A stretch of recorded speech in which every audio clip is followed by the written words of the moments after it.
रवी या अनुषंगाने काय काय नेमकी पावलं उलटताना दिसतात, पडताना दिसतात आणि काय आता नेमकं पालिका म्हणते या संदर्भात?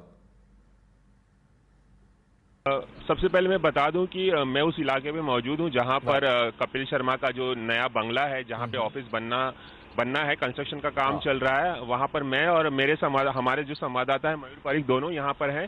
हम दोनों यहां पहुंचे थे इस मामले की जांच करने के लिए। तो हम दोनों को थोड़ा बहुत पता चला है कि ये क्या अवैध मामला है। मयूर पारिक इस बारे में ज्यादा जानकारी देंगे हमें। मयूर, क्या मामला है एक्चुअली? नेमकी हा जो बंगला आहे तो एक रेसिडेन्शियल कॉलनीमध्ये आहे आणि रेसिडेन्शियल कॉलनीमध्ये कमर्शियल प्रिमायसिस परमिसेबल नसतं। हा जो कन्स्ट्रक्शन आहे तो एकदम रेसिडेन्शियल एरियामध्ये आहे। 100 स्क्वेअर मीटरचा हा प्लॉट आहे। ही म्हाडाची स्कीम आहे। हा प्लॉट लीजवर असतो आणि म्हाडाची प्रॉपर्टीमध्ये ग्राउंड प्लस 1 एवढं कन्स्ट्रक्शन परमिसेबल आहे।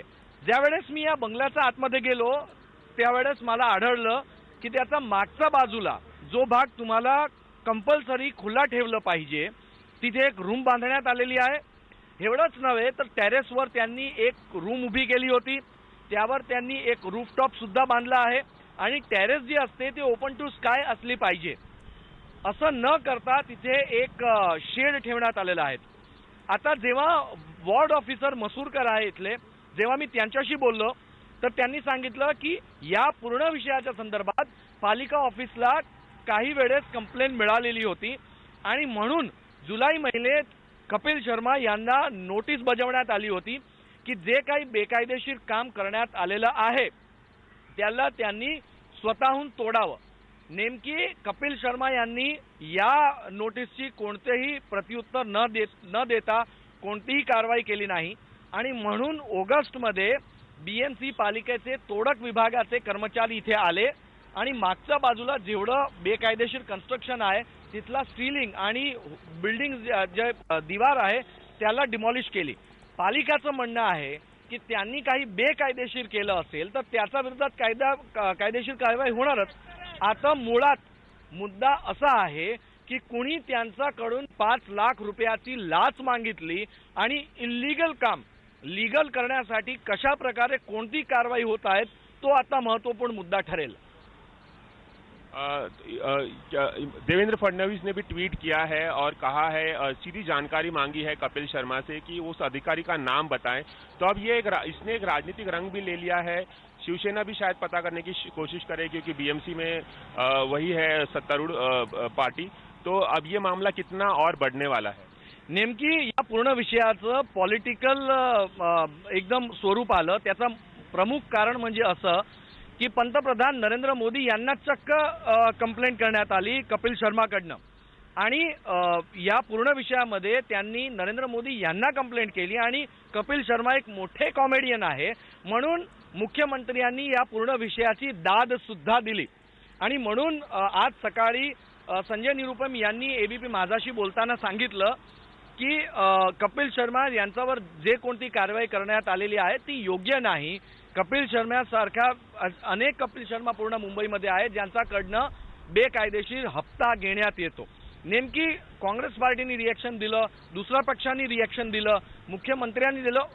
नेमकी आता पूर्ण मुद्दा यू टर्न झालेला आहे कारण जर आपण कोणताही बेकायदेशीर काम केला असेल तर तो बेकायदेशीर कामाला कोणताही इल्लीगल पैसे सुद्धा देऊन तो कायदेशीर होत नाही आणि कपिल शर्मा यांनी जे काही बेकायदेशीर काम केलेलं आहे ते आता ऑन पेपर्स आहे।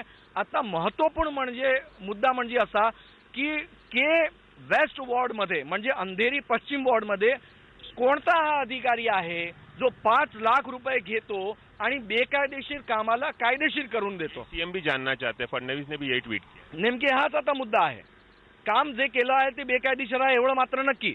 मुद्दा असा आहे की हा कोणता व्यक्ती आहे जो 5 लाख रुपये घेतो आणि बेकायदेशीर काम कायदेशीर करून देतो। कारण फक्त कपिल शर्माच्या तिथे स्टुडिओ नाही, बरेचसे फिल्म जगतशी जुळलेले लोक आहे, त्यांची ऑफिसेस आहे, प्रोडक्शन हाऊसेस आहे, साऊंड रेकॉर्डिंग स्टुडिओ आहे, सगळे बेकायदेशीर आहे।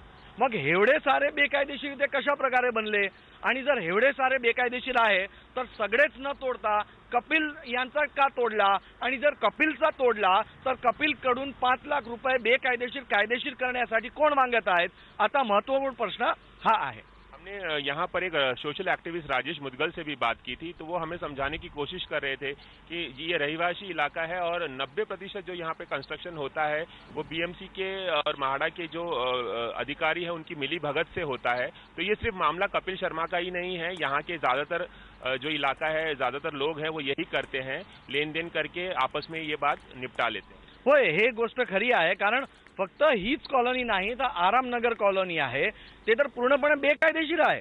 एक छोटासा बंगला बांधला 100 स्क्वेअर मीटरचा आणि 5000 फूटचं काम करून घेतात। एवढं बेकायदेशीर काम चालवून कसा कोणी घेऊ शकतो? नेमकी एक मुद्दा तर स्पष्ट आहे की या एरियामध्ये भरपूर भ्रष्टाचार आहे आणि भ्रष्टाचारमुळेच बेकायदेशीर इथे प्रोडक्शन हाऊसेस बनवलेले गेले आहे। नेमकी मुद्दा असा की आता तो अधिकारी कोण आहे जो बेकायदेशीर कामला कायदेशीर करून देतो। ये थे मयूर परीख, हमारे साथ संवाददाता जो ज्यादा जानकारी दे रहे थे इस मामले की, पूरी मामले की तहकीकात उन्होंने की है। Back to the studios.